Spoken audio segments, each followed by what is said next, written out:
All right.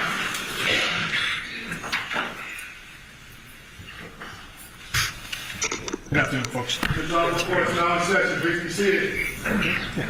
Good afternoon, Your Honor. Good afternoon. All before the court is 2483 CV 692. This is the case of Paul O'Keefe et alia versus C&C Hospitality, LLC, DBA, CF McCarthy et alia. Case is called for status and for Rule 12 motions. Counsel, please introduce yourself for the record, beginning with Plaintiff's Counsel. And if you could state the party you represent as well. Thank you. Good afternoon, Your Honor. Attorney Mark Diller on behalf of the plaintiffs. Good afternoon. Good afternoon, Your Honor. Dan Buck on behalf of the plaintiffs. Okay, good afternoon. Good afternoon. Good afternoon, Your Honor. Damon Seligson on behalf of the defendant, Karen Reed. Okay, good afternoon. Good afternoon, Your Honor. Charles Waters for defendant Karen Reed. Good afternoon, Your Honor. Alan Jackson on behalf of Ms. Reed. Good afternoon. Good afternoon, Your Honor. Aaron Rosenberg also on behalf of Ms. Reed. Good afternoon. Good afternoon, Your Honor. William Kevel on behalf of Karen Reed. Got it. Okay, Good good afternoon, Your afternoon. Honor. Christopher George on behalf of the defendant Karen Reed. Good afternoon, Your Honor. Marissa Palladini on behalf of Karen Reed. Good afternoon. Good afternoon, Your Honor. David Hassett on behalf of Waterfall Bar and Grill. Okay. I'm sorry, did you say the waterfall? Waterfall, yes, Your Honor. Got it. Good afternoon, Your Honor. Attorney General also on behalf of Waterfall Bar and Grill. Good afternoon. Good afternoon, Your Honor. Lincoln Rose on behalf of the defendant, CF McCarthy's. Good afternoon. Okay, that's all the counselors. Good afternoon, folks, and welcome everyone to the event for this afternoon. When I was assigned this case last spring, the first thing I wanted to do was try to get a sense of where we all are going to fill in our tracking order and get a sense of what direction this case is going. And in the meantime, it looks like there was a motion to dismiss filed by the defendant. So what I would like to do is go through some of the procedural issues that you see in the case for now. We can talk about tracking order. I do think that it's important to get a trial date established at this point, like we would do with any kind of a wrongful death tort action. So to that end, we'll start with the plaintiff. What do you see as procedural issues? I'd like to get an update on discovery, on how that's all going. Counsel? And then we'll get into the motions to dismiss as a substantive issue. I know there's a lot of people here that want to see what the case is all about, but I think it's more important at least to get an idea procedurally where you stand. Understood, Your Honor. Plaintiff has served all of the defendants with discovery. All of the defendants are currently late with regard to producing discovery. We have not received any as of yet, or minimal. We have started to get some of the documents from the DA's office, though we are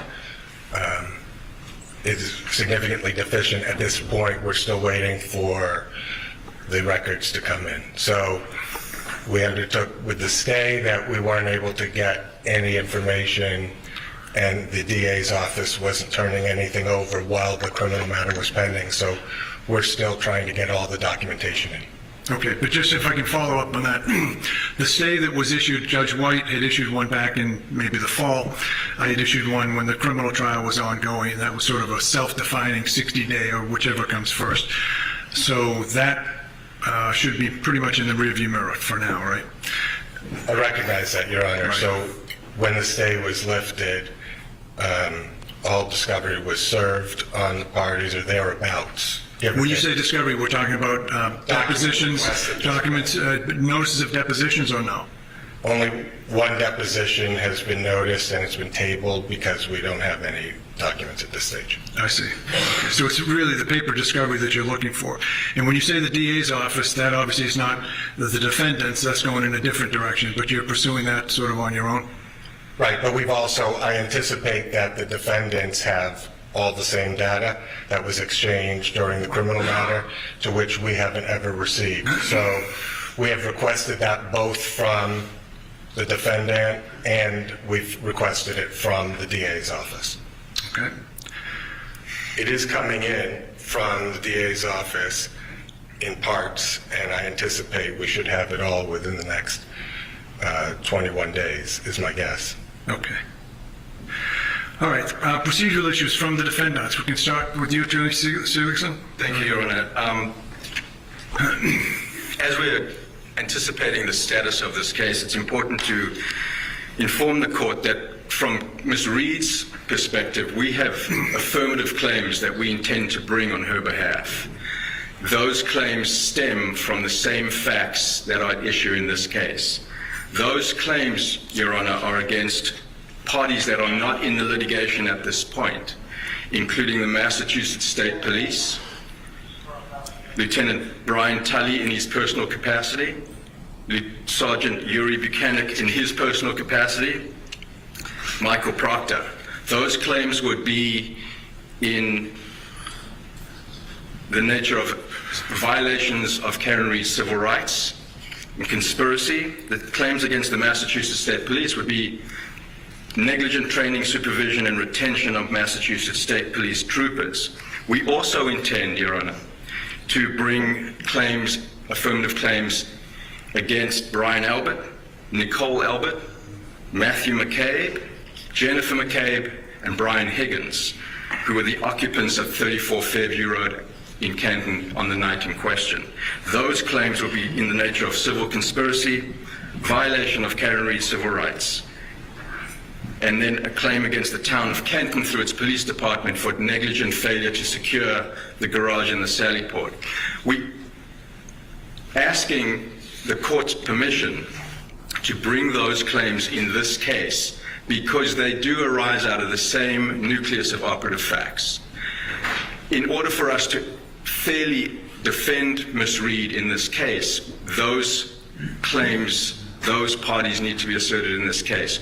What we'd like to ask the court's indulgence for is we have a proposal of how to bring those claims in, given the voluminous nature of this case.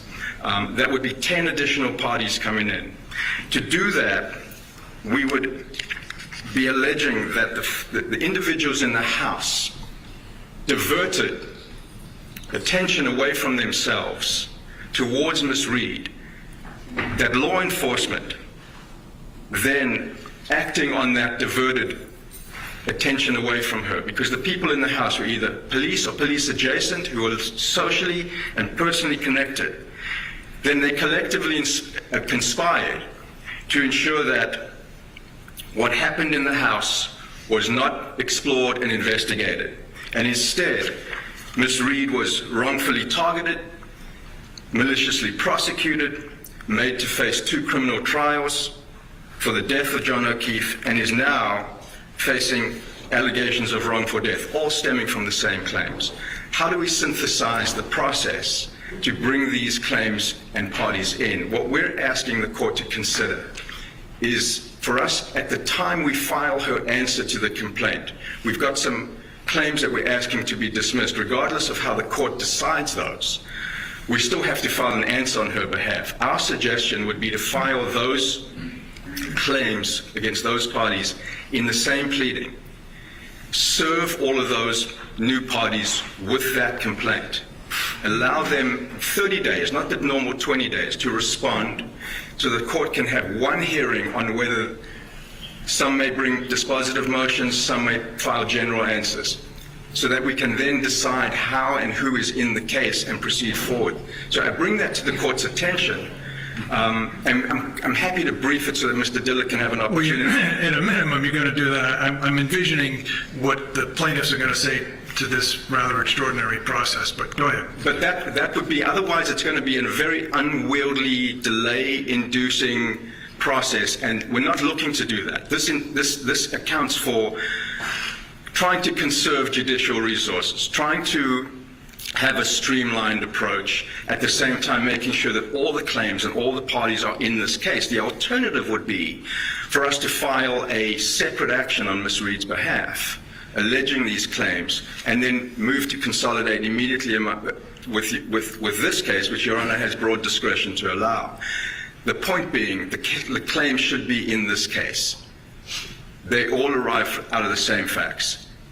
They're not separate. And that's essentially what we'd like to do. We'd like to brief that, Your Honor, and have the plaintiffs respond and then proceed from there. Okay. All right. Let's hear it then from the Waterfall. Yes, Your Honor. We are in the process of completing written discovery propounded to us from the plaintiff in order of extension until next month. We anticipate that will be completed then. We as well. When you say an extension, this is an agreed to extension? Agreed. Because the tracking order is what it is. We'll get to that in a little Yes, bit. it's been agreed to, Your Honor. Okay. And then, Your Honor, we're looking at depositions, but we don't want to consider noticing depositions yet until a lot of the document requests have been answered and the subpoenas for keeper of records. We haven't seen any of the records. We're aware of them certainly from the criminal trial, but when there are a lot of records, as I understand it, that are still to be produced so that we would then proceed with depositions as warranted in conjunction with counsel and obviously picking dates that work for all. But that's what we foresee in the immediate future, Your Honor. All right, thank you. Let's hear from C.F. McCarthy, then. Your Honor, on a similar vote as to Waterfall, we were putting finishing touches on our discovery responses. The last leg of it is just collecting communications from employees the night of the incident, some of whom no longer work with C.F. McCarthy's, but we anticipate having that included in the very short term and getting that over to my brothers. Okay. All right, thank you. Let's hear from the plaintiffs then in terms of the response to the procedural issue that was raised in particular by Ms. Reed's counsel. Are you aware of the circumstances that they're seeking to join 10 additional defendants into this action? Absolutely not, Your Honor. It's the first notice you've gotten? Of course, I would expect Not how the court that- system likes this stuff to work, folks. Right, I would expect the courtesy of a meet and confer to at least let me know. Obviously, they can choose not to do so. That's their prerogative, but I certainly would have liked to have been made aware. Section 1983 actions, I believe, Your Honor, would have to go up through the federal court. We're not seeking to have this case removed in the federal court. We started in the state court. We're intending to move forward in the state court. We would like to have a state court Plymouth jury decide this case. So to the extent that my brothers and sisters and all of those who are involved believe that they have other legal rights and they want to pursue other legal theories, that's their prerogative to do so. When it comes to interfering with our opportunity and right to justice, we're not looking to sideline that, Your Honor. All right. Any response, counsel? Thank you, Your Honor. We are asking for permission to serve a motion to advance this procedural proposal. So Mr. Diller is not being surprised by the argument that we're going to present to the court. He will have an opportunity to respond. There's no requirement that civil rights claims be brought in federal court. In fact, this court has jurisdiction over those claims. They all stem from the same facts, Your Honor. In the plaintiff's complaint, there are allegations that we need those parties to defend against. This is not just a wrongful death action. Our narrative of what took But place... it is, though. It's the plaintiffs. Well, just hear me out for a second. When you say that it's not just a wrongful death, that's what the plaintiffs have alleged. The defendants have filed motions to dismiss portions of those. So this, at its essence, is a wrongful death action being brought by the plaintiffs, right? So what you're seeking to do is to be allowed to amend these proceedings and to effectively bring in 10 other defendants for the claims that the defendants have against those third parties that aren't noticed here, right? So you've got to procedurally give them notice as well as the plaintiffs notice of this event before it goes to any adjudication by the court.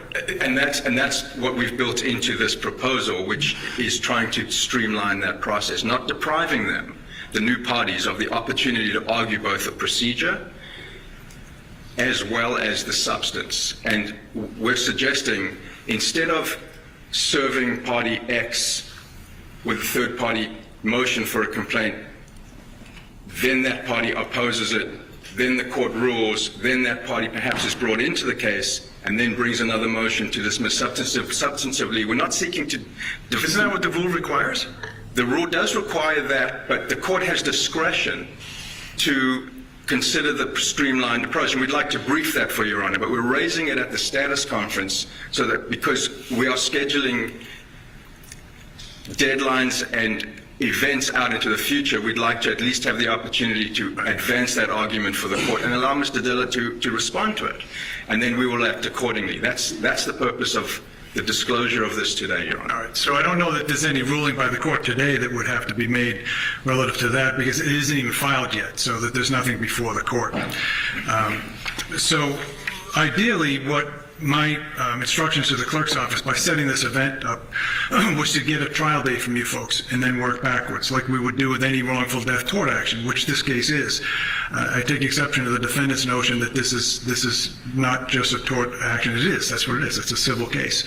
I know there's a lot of people who are interested in this case, but at its heart, there are at this time eight parties involved in this case. Correct? Yes, There's 5 for the plaintiff, and there's 3 for the defendants, 2 corporations and Ms. Reed. So that's the way the case is shaping up. You've got your tracking order, so you understand what the deadlines are now. I have the tracking order, I think, basically shows this case as having discovery. Yeah, your discovery is supposed to close August of next year. Your Rule 56 motions to be done by October-ish of next year. Final pretrial conference February of 2027 with judgment by August 26th of 2027. So that's what the tracking order has in store as the case stands now, right? I mean, we could get you a trial date way sooner than that if you wanted to. I mean, literally, I could, the clerk and I were talking earlier before today's proceeding, and I may end up having to suspend, depending on what the circumstances. We were charging the jury on a homicide case earlier today. So we have a deliberating jury right now, so I don't know that I may have to suspend and then rejoin here in a little bit. But for now, so you understand it, we could get you a trial date as soon as practically this spring on this case, but to join 10 new defendants under wholly separate theories for people that haven't even been joined yet in this litigation puts that on its head. There's no way we could, you wouldn't even have this procedural process outlined by the spring, most likely.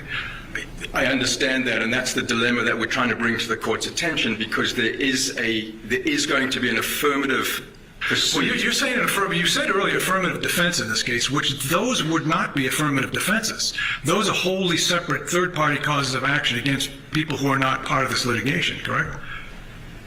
So it's not an affirmative defense. It's not an affirmative defense in the traditional sense, but it is part of the defense in the face of the wrongful death claims. The wrongful death claims stem from the same facts that the affirmative claims would be seeking to be pursued against. So it is the same set of facts. If we were to file a separate action, Your Honor, where Karen Reed is the plaintiff and these parties that I've identified are the defendants, we would be pursuing down 2 separate pieces of behemoth litigation when we can consolidate them at the same time.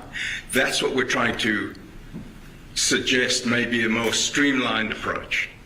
And it's not intended to delay. It's actually intended to try and synthesize the process and conserve resources, attain judicial economy without prejudicing the plaintiff. Discovery is already ongoing. But to have 2 depositions, for example, of parties in 2 separate cases, where we can have one and the claims could proceed at the same time, just seems to make judicial sense. That's why we're raising it. But we'd like to brief it if the court gives us that permission. Okay. All right. On that last discrete issue, anything else from the plaintiffs? We have served them with discovery, asking them, they have a burden if they're going to do affirmative defenses to establish that there are third parties who are responsible here. That can be their affirmative defense, but they have a burden to prove that. And if they can't meet that burden, then it should never come into our case. If they're seeking to overlap these 2 cases and throw it as far wide-ranging as they just announced, then there's no way that we would not be prejudiced by their strategy in the plaintiff's underlying case. All right, those issues are reserved. I certainly am not going to make any ruling on that. There's nothing formally before the court, no written motion, no Rule 9A or 9C certificate, none of that stuff. So it's not procedurally before the court, but certainly I appreciate hearing the argument nonetheless that this may be the future landscape of the case. What also brings us here, when I noticed the The status conference for today, the defendants have filed motions to dismiss. If you're prepared, I'll go forward on that, let you deal with the substance of the motions to dismiss. I have read through your material, so I get the gist of what the defendants are raising. Counsel, would you like to proceed? Thank you, Your Honor. As we've briefed, Your Honor, the counts that are at issue in the motion to dismiss are counts 13, excuse me, the counts 10 through 13.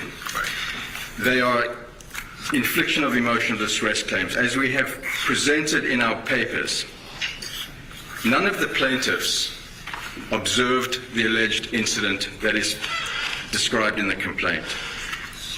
None of the plaintiffs came upon the decedent in close enough proximity to state a claim for emotional distress. The cases, Your Honor, limit when a claimant can claim emotional distress. The cases talk about temporal, spatial, and relational limitations. Taking the claim that Kaylee Furbush has alleged, that claim is for negligence/reckless/intentional infliction of emotional distress. And the basis of that claim is that there was a discussion on the telephone or discussion after Karen Reed had left 34 Fairview in Canton and had somehow started to fabricate a story about what had taken place. Kaylee Furbush was not at the scene, and the perception of someone dying is not an actionable claim under any case that we can find in Massachusetts state law. So she wasn't at the scene, didn't come upon the decedent, and therefore doesn't have the same types of proof, at least is played in the complaint, that would satisfy the limitations that the case law sets out, the temporal, the spatial, and the relational. With respect to the claims of emotional distress that have been brought by John O'Keefe's mother, father, and brother, again, they were not witnesses to the event. They came upon him many hours later. There are cases, and particularly the Cohen case that is cited in our brief, that speaks to the time that passes between an alleged event and when a family member or a bystander witnesses the consequences of that alleged event. And in that Cohen case, the court speaks to the fact that the mother of a young man that died in a plane crash didn't get to find out about it until many, many, many hours later, and the court denied the right to pursue an emotional distress claim. More importantly, Your Honor, there is a remedy here. If for the sake of argument, there is a remedy here through the wrongful death statute. And the wrongful death statute compensates for the types of harms that are alleged in the complaint. So what we're asking the court to do is to dismiss out the emotional distress claims because they are duplicative and allow the plaintiffs to pursue the wrongful death action singularly. And we rest on our papers. Thank you, Judge. All right, thank you. So let's turn to the other defendants, if they want to be heard. You've filed separate motions, essentially arguing the same relief, but if you have anything you want to add, you certainly can. The Waterfall? Yes, Your Honor. On behalf of Waterfall, just very briefly, I think the distinction here the counsel's making is that these claims, these infliction of emotional distress claims, are intended when you're in the zone of danger or you're a recipient witness. And in this instance, it's many, many hours later that the parents are seeing the decedent in the hospital. I think it's after 7:50 a.m. And so based on what the Cohen case states and in terms of the principles that the courts have applied here, it just isn't, from a relational standpoint, close enough in proximity to be able to advance this type of claim. And in terms of the wrongful death statute, those loss of consortium damages, the damages of the loss of the son, if the plaintiff is making this claim going forward, are in fact addressed in that statute and obviously would be available as remedies to the plaintiff. What about Semino versus Milford Keg Incorporated? I have a 1982 case that I found talking about the wrongful death, emotional distress injuries. Have you reviewed that case? I'll give this case site, 385 Mass 323. It's a 1982 case. It would seem to suggest that that emotional distress is really not preempted by the wrongful death statute. Your Honor, I think the wrongful death statute alone would not necessarily cover all of the damages, but my argument would be more in line with the argument that in terms of where they are in relationship to the accident, since it wasn't witnessed, and since it wasn't immediately thereafter that they came upon the scene in a roadway, in a driveway, and observed the decedent, I would argue, Your Honor, based on that, that that's a problem for the plaintiff moving forward, and that that would be the court's consideration. I appreciate, Your Honor, that there are some differences in the wrongful death statute and emotional distress claims. Okay, thank you. Ferreter versus Daniel O'Connell's sons, a case that goes back to 1980, also kind of speaks to that issue too. Let's hear from C.F. McCarthy's on that. Anything else to add on the motions to dismiss? No, Your Honor. No? Okay. All right, great. All right, I'll take that issue under advisement. I do have some, I'll read through your briefs a little more closely.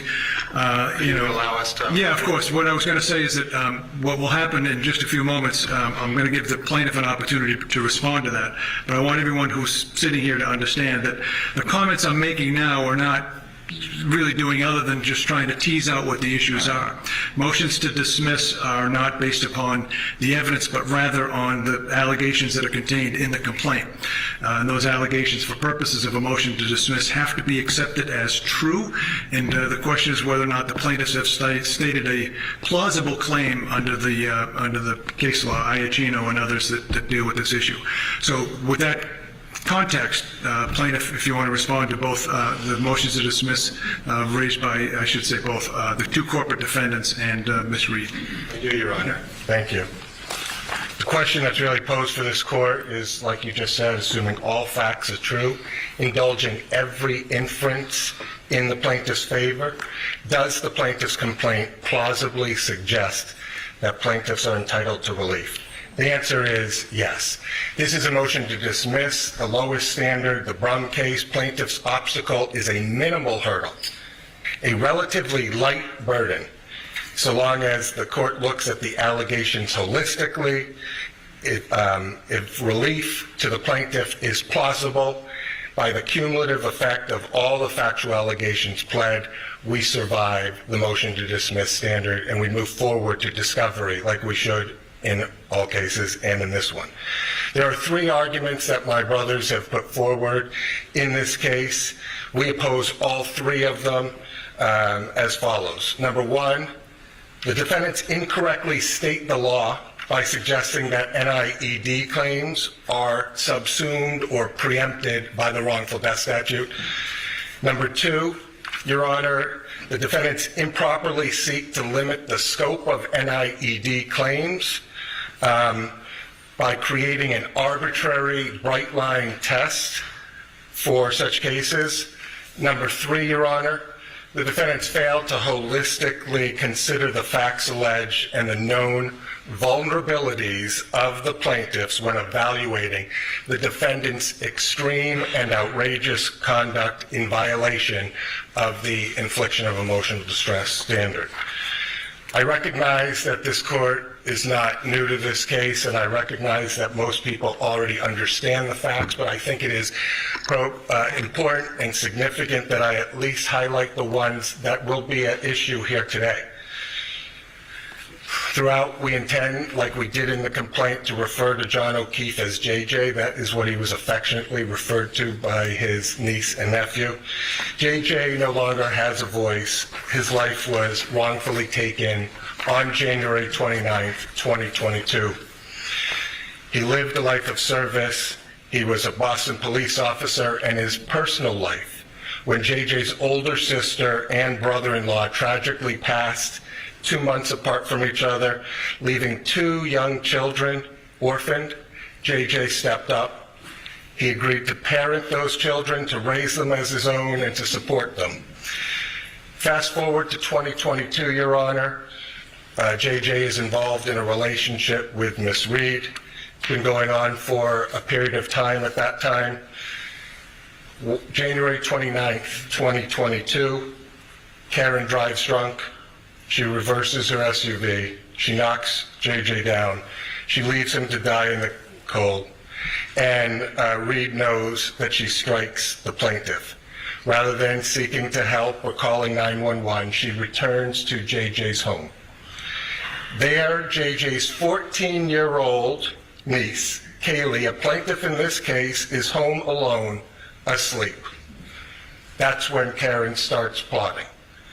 Now, it is significant for the facts for you to understand the context here. Karen Reed knows Kaylee well. She's been in her life for almost up to 2 years. She has served as a part-time maternal figure in her life. She knows that Kaylee is a vulnerable child, having lost 2 parents tragically. And 1 to 2 hours before JJ's body is ever found, before anybody knows his whereabouts, Karen Reed decides to wake up Kaylee in a panic. She tells Kaylee something happened to JJ. He's dead. He's been hit by a plow. Did I hit him? All to a 14-year-old child woken up from sleep who's already lost 2 parents.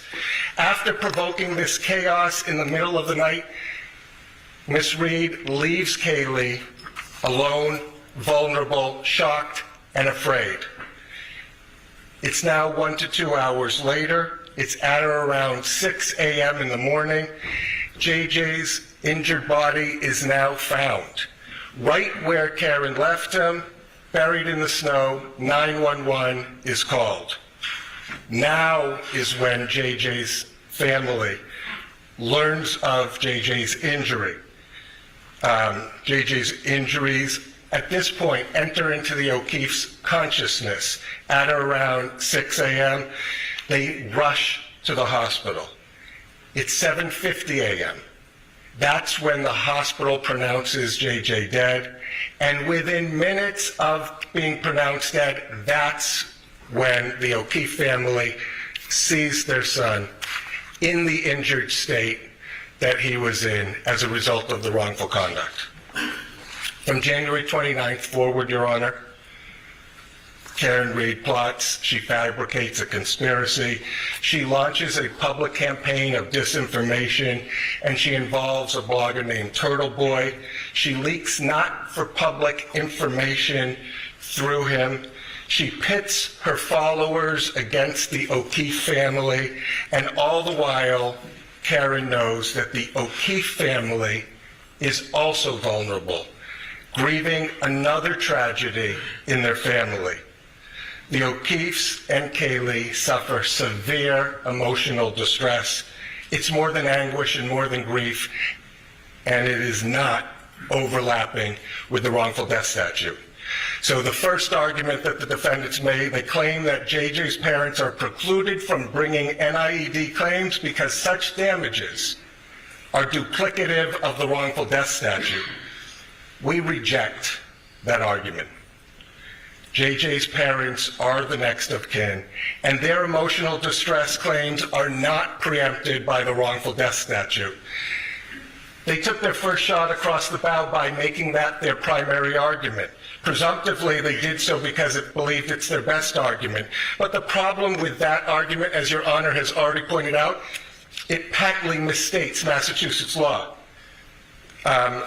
You have pointed out the Cimino case, where, let me just point out first the wrongful death statute. It has 2 components for damages. It has 2 buckets of damages. It has the estate's damages. Those all are JJ's damages, his conscious pain and suffering, the medical bills, things that relate to his damages. And then we have the second bucket, the next of kin bucket. Those are lost value damages. The lost value of JJ being in his next of kin's life. And in that case, Your Honor, it is just the parents. Now, they suggest that those are overlapping with the NIED, but Your Honor was right to point out the Cimino case, where a drunk driver kills a 9-year-old boy. The father of that 9-year-old boy brings a case against the drunk and the bar for over-serving him. The father brings 2 separate causes of action, one for wrongful death, one for NIED, negligent infliction of emotional distress. The court held in that, and I quote, "Argument that plaintiff's claim for emotional distress is preempted by wrongful death action misconstrues the common law cause of action for emotional distress.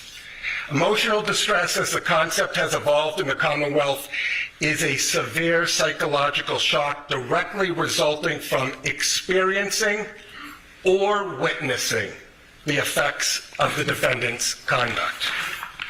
A claim for damages based on emotional distress," the court says, "does not include an administrator's claim for loss of consortium, which will be present in every wrongful death action such as this. Since emotional distress is a wrong to plaintiff distinct from what was done to his son and the statutory beneficiaries of the decedent, it is not a duplicative remedy. It is not preempted by the wrongful death statute." And that's page 334 of the Cimino case, Your Honor. Cimino still remains good law. You were right to point that out. It directly contradicts everything that my brothers just argued here in this court, and I see no reason why this court should overturn the good standing law that exists under the Cimino. We ask that Your Honor deny the motion to dismiss for that first argument. The second argument that they make, Your Honor, is that the plaintiff's NIED claims are not sufficiently contemporaneous with the alleged accident because the family sees JJ 7 hours after the accident. That the law does not endorse such a narrow, arbitrary interpretation of the law. It is misplaced for the defendants to focus arbitrarily on the time of the accident, because let's look at the law itself. The liability for NIED depends on a number of factors: where, when, and how the injury enters into the consciousness of the plaintiffs. And it also requires the degree of relationship between those plaintiffs. But I repeat, where, when, and how the injury enters into their consciousness.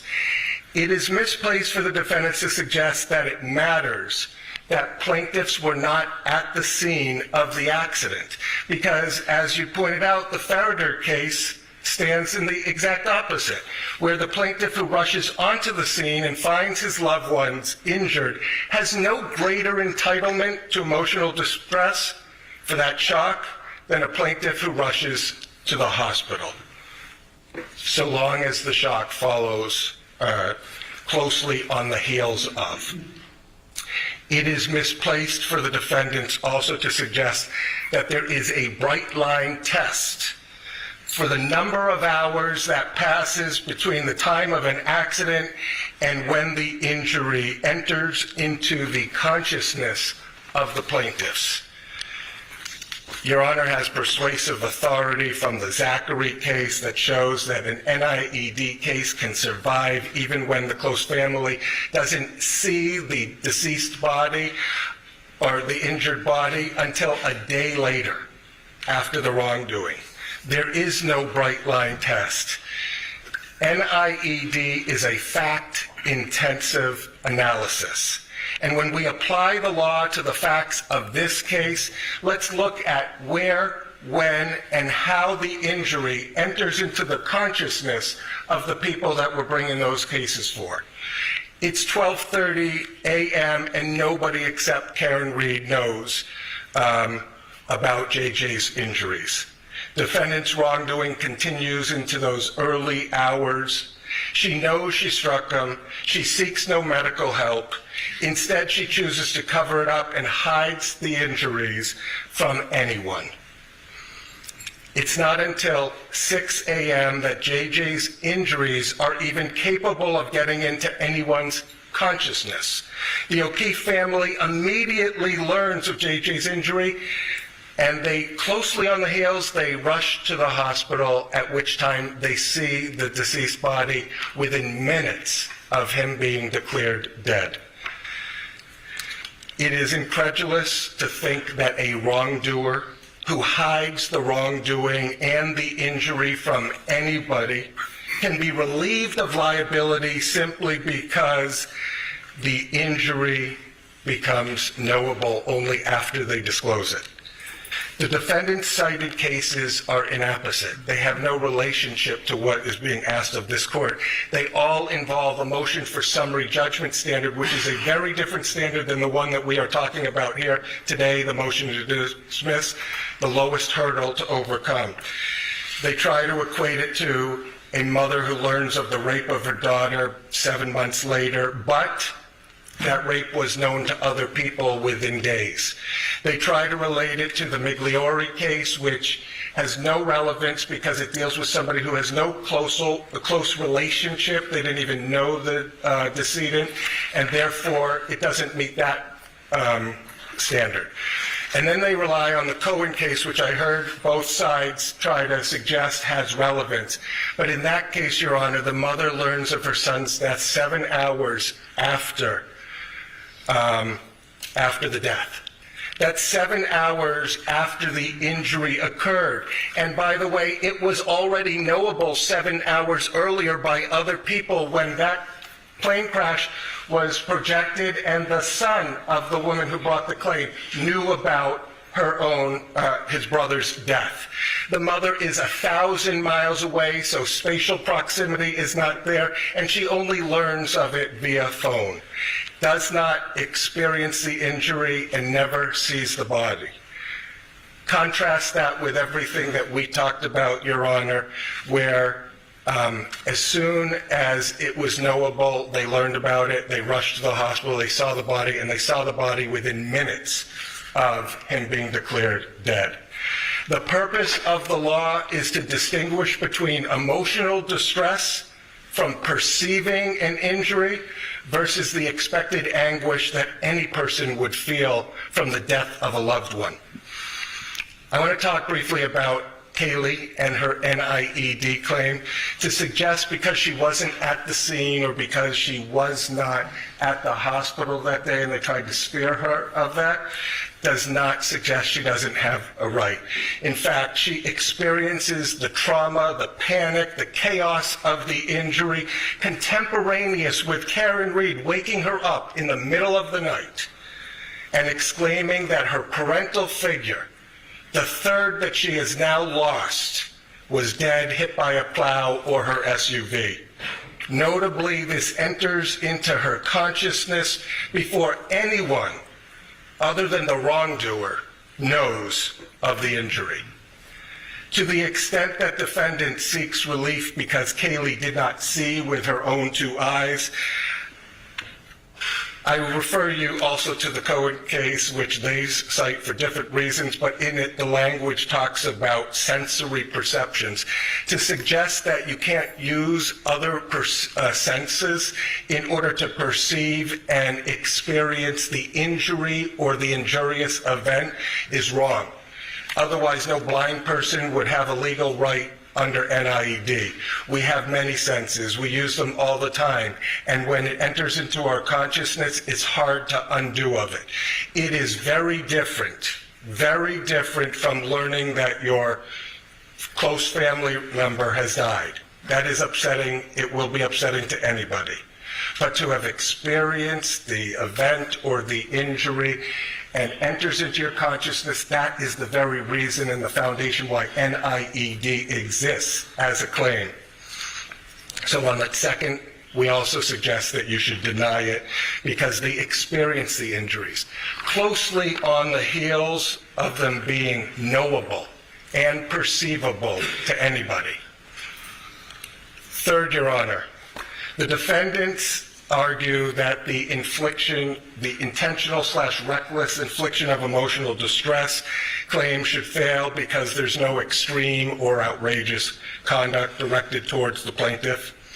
But when viewed holistically, The facts demonstrate that Ms. Reed should have known her extreme and outrageous conduct would be detrimental to these vulnerable plaintiffs. And I use the word vulnerable plaintiffs because it's relevant to our case law, Your Honor. It's misplaced to suggest that the conduct needs to be directed immediately towards those plaintiffs. As long as she should have known that the emotional distress was the likely result of her conduct, that's sufficient under the reckless infliction of emotional distress standard. So how do we evaluate what is extreme and outrageous?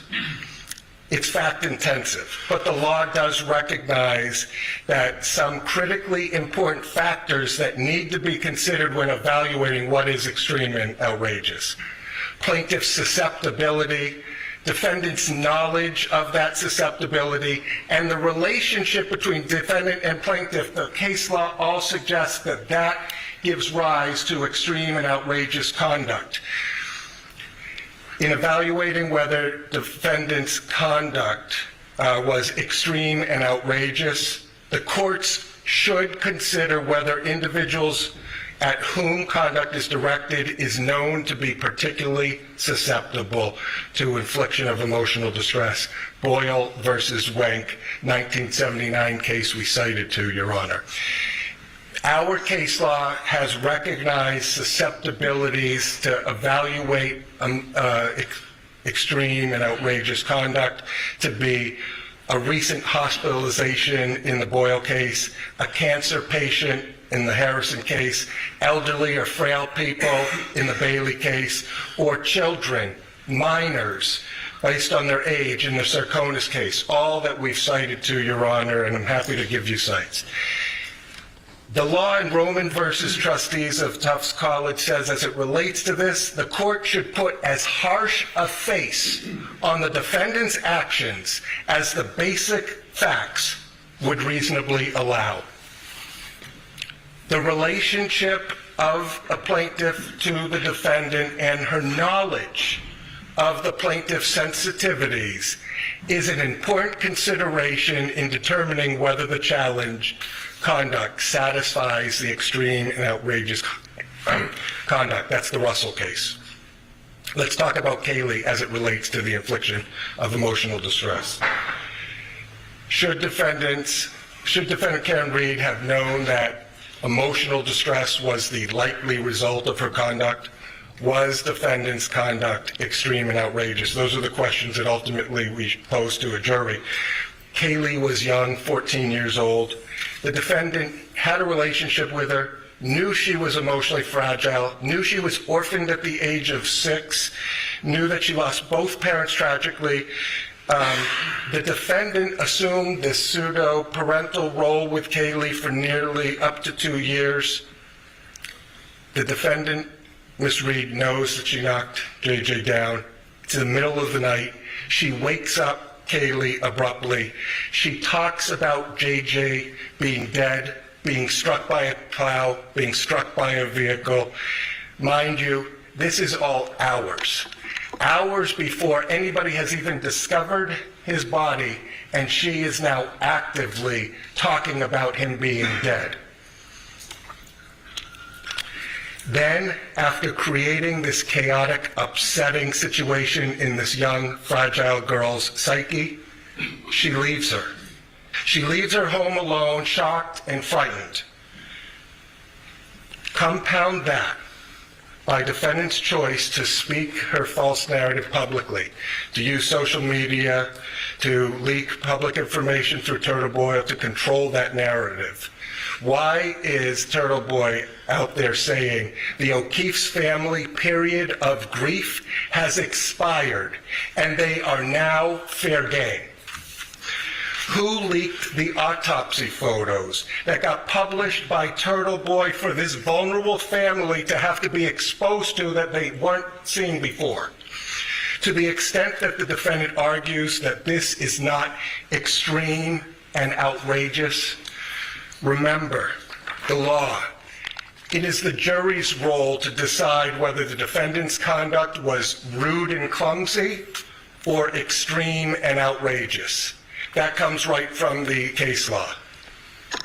As it relates to the family, Your Honor, should the defendant, Karen Reed, have known that emotional distress was the likely result of her conduct?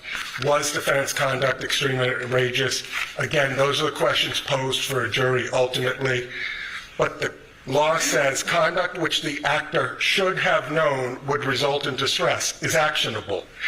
And the plausibility standard, the motion to dismiss standard, which is where we're at right now, Your Honor, simply calls for enough facts to raise a reasonable expectation that discovery will reveal evidence of the illegal conduct. Margaret and John have now buried 2 children. Paul has buried all his siblings. Defendant always knew this. She has always known their vulnerability, and yet she creates a calculated and malicious campaign of disinformation designed to hide the truth in this case.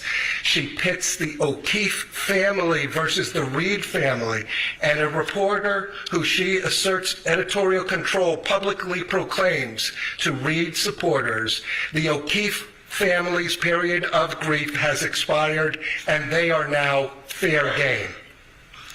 Discovery will track how much leaked information defendant should have known would result in distress to the O'Keefe family. To the extent that the defendant suggests that this case fits nicely within any other case decided on this issue, remember the facts and circumstances here are exceptional. We wouldn't have these TV cameras or a full courthouse if they weren't exceptional. That is why we are here, Your Honor. It doesn't fit within a nice box like every one of those cases they cite. The Polay case where we talked about false police reports and harassment petitions were not considered towards emotional distress because they were petitioning activity. I want to talk about that briefly, because what Ms. Reed has done is not petitioning activity. It is not asserting a defense within a courthouse or having her legal counsel assert that defense or testifying at a court hearing. Instead, what Karen Reed is doing is not petitioning at all.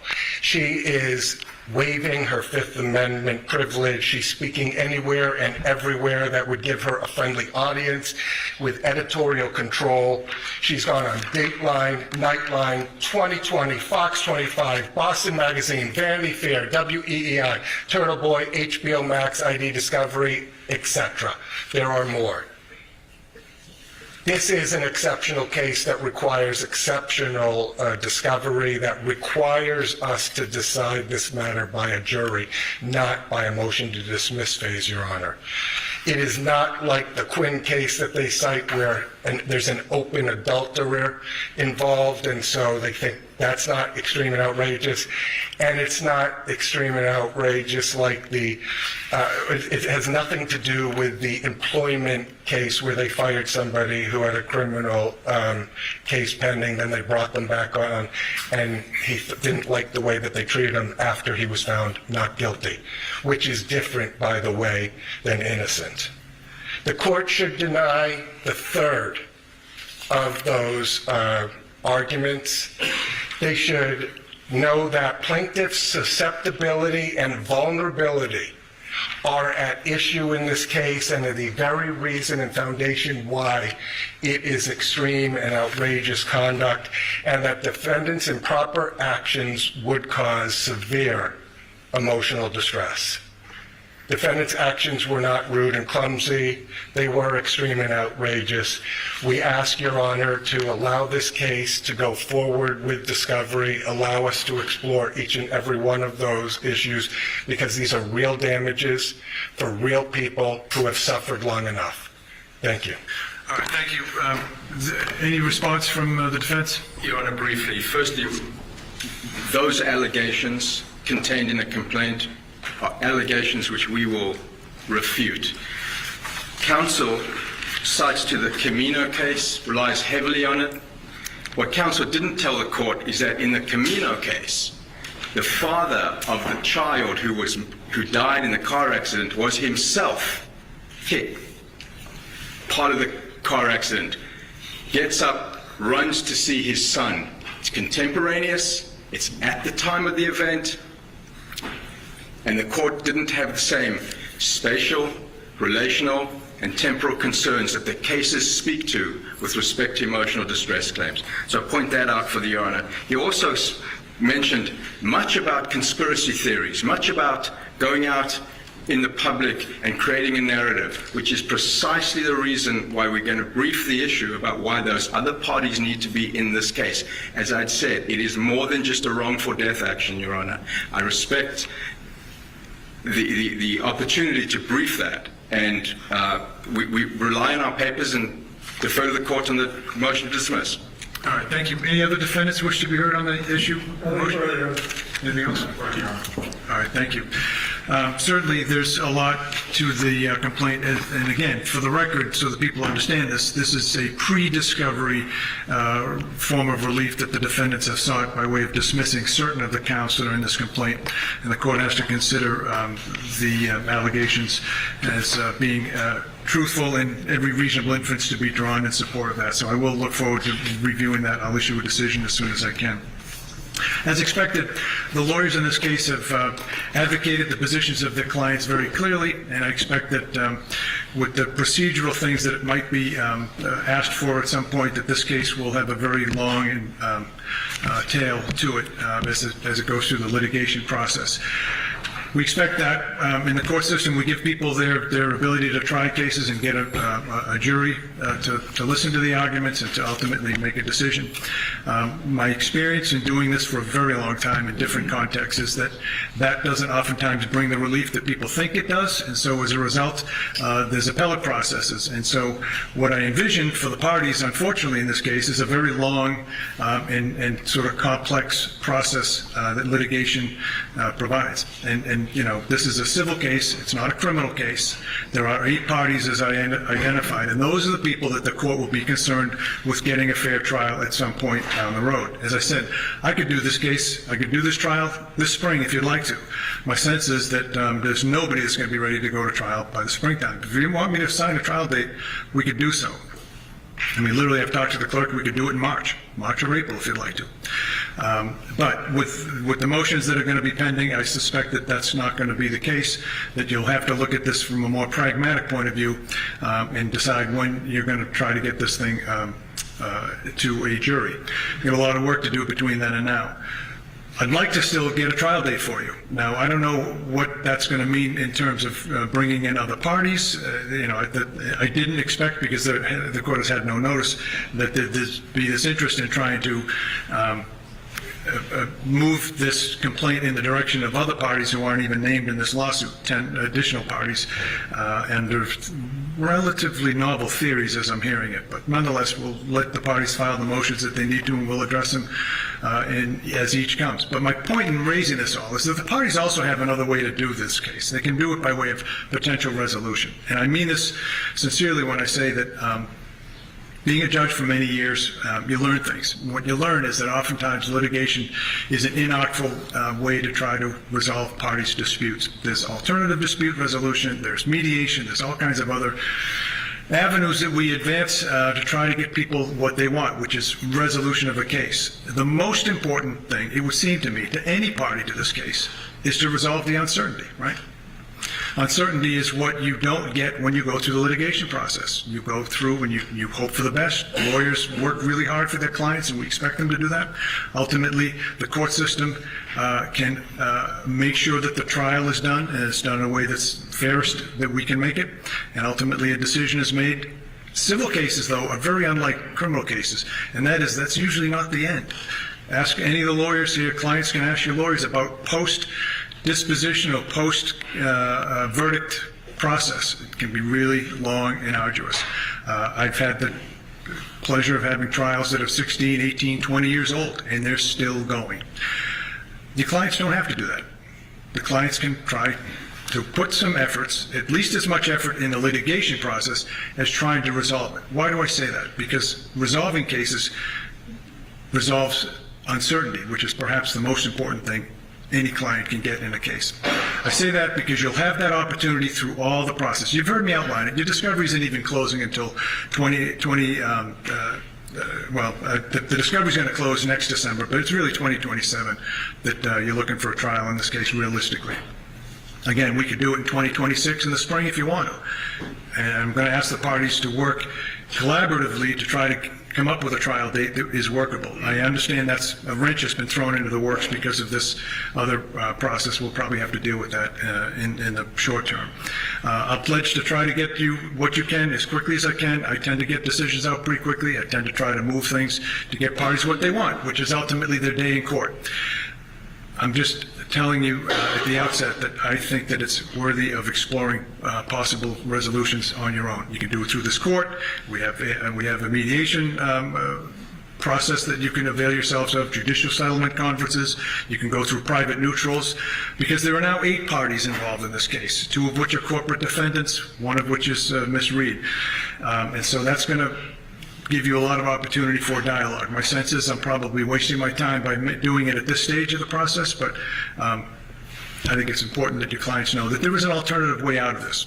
Money damages are all the plaintiff can ask for. Nobody can restore, we say this when people lose loved ones or that they have some meaningful part of their body or mind that's been lost in a litigation. We can't restore that. We award money damages. And so ultimately that's what the imperfect litigation system will have. Knowing that, there's a huge opportunity to try to resolve a case like this, and I would urge the parties to have very frank discussions with their lawyers about that, and ask yourselves, is it worth going forward with all the uncertainty? And I'm not going to explore with your clients what everybody has to lose. Everyone knows that. If I were representing a plaintiff in this case, I would tell them all about things like the time it takes to get to litigation, what we have the burden of proof. Yes, it's easier with a burden of proof that's by a more likely than not standard versus a proof beyond a reasonable doubt, but still, it's a burden of proof nonetheless. But there's a time value of money. People don't, getting this behind them is an important issue. From the defendant's point of view, again, time is money. There's a lot of time, effort, and anxiety that is put together with a litigation like this. We have 2 ongoing, as far as I understand, the 2 businesses in Canton are ongoing, and they have their business decisions they have to make ultimately. They're defendants in this case. They have to understand the risk of going forward in a trial versus resolution. Of course, Ms. Reed herself, a lifetime of potentially facing the uncertainty of a judgment and what that will mean in terms of ability to put this matter behind and going forward. It's going to be very complex. So you can resolve that by looking at putting some effort into this case to resolve it. If you can, great. If not, we stand here committed to giving you the next opportunity to get it before a jury, which I'm suggesting to you you could do as soon as this spring, if you want to. Okay. Anything else we need to address this afternoon? Not from the defendant, Your Honor. Okay, great. I'll issue a decision on the motion to dismiss. Tracking order stays in place as it is now, but here's my concern, folks.